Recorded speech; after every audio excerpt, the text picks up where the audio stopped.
జిల్లా జేఏసీ నాయకత్వానికి వారి భగభగలను సైతం లెక్క చేయకుండా జేఏసీ పిలిపించినటువంటి కార్యక్రమానికి నేను సైతం అంటూ కదిలిన ఖమ్మం జిల్లా ఉద్యోగ ఉపాధ్యాయులందరికీ కూడా ఉద్యమ జేజేపీ పలుకుతూ 18 నెలలు నూతన ప్రభుత్వం ఏర్పడిన తెలంగాణలో ఇది అంత తక్కువ సమయం కాదు, చాలా సమయం ఈ ప్రభుత్వానికి ఇచ్చినట్టు. ఇప్పటికే జేఏసీ ఏర్పడమే తెలంగాణ రాష్ట్రంలో తొలి విజయంగా మనందరం భావించవచ్చు. ఖచ్చితంగా ఈ ఖమ్మం జిల్లాలో ఇవాళ జరిగేటువంటి సదస్సు ర్యాలీ ఇది ఆరంభమే.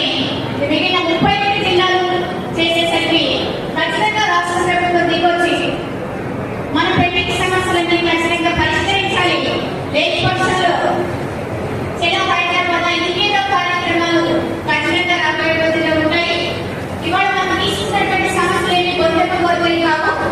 మన దాచుకున్న జీపీఎం డబ్బులు కూడా మనకి సకాలంలో ఇవ్వలేనటువంటి పరిస్థితులే కూడా ప్రభుత్వం ఉన్నామో చెప్తుంది. నిజాన్ని ఉందా లేదా కూడా ఆలోచించాల్సినటువంటి పరిస్థితి.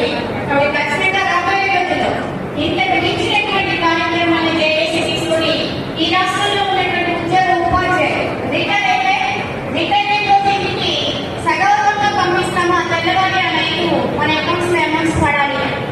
కానీ వాళ్ళ ఈ కుబేర్ విధానం తీసుకొచ్చి అది 1000 రూపాయలు కానివ్వండి, 1,00,000 రూపాయలు కానివ్వండి, సంవత్సరాల తరబడి పెండింగ్ గా ఉన్నటువంటి పరిస్థితి ఉంది. ఖచ్చితంగా ఈ కుబేర్ విధానాన్ని రద్దు చేయాల్సిందే ఈ రాష్ట్ర ప్రభుత్వం. ఎన్నికల